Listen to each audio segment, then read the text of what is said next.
Samantala, kaso ng paglabag sa election gun ban sa Bicol Region umabot na sa 53.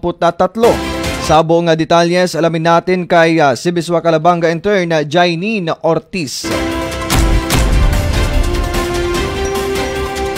Umabot na sa 53 kaso ng paglabag sa election gun ban ang naitala sa buong rehiyon ng Bicol noong nakaraang linggo, buwan ng Abril. Ayon sa record ng PNP Bicol, pinakamarami umano sa mga nakumpiskang baril ay nagmula sa lalawigan ng Masbate na may bilang na 15 at sinundan ng Camarines Sur na may 14, 11 naman sa Albay, 7 sa Sorsogon, 6 sa Camarines Norte, habang may isa ring naitala sa lungsod ng Naga.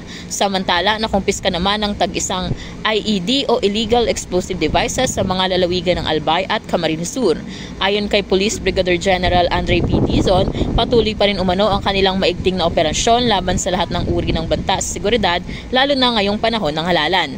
Ang mga nahuling lumabag sa gun ban ay mahaharap sa kasong paglabag sa Omnibus Election Code, partikular na sa Section 261 o ang bawal na pagdala at paggamit ng armas sa panahon ng halalan.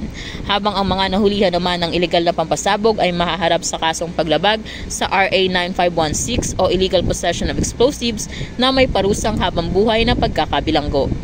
Para sa 96.7 Rinconada News FM, ito si Jainine Ortiz, nagbabalita ng tapat, naglilingkod ng sapat.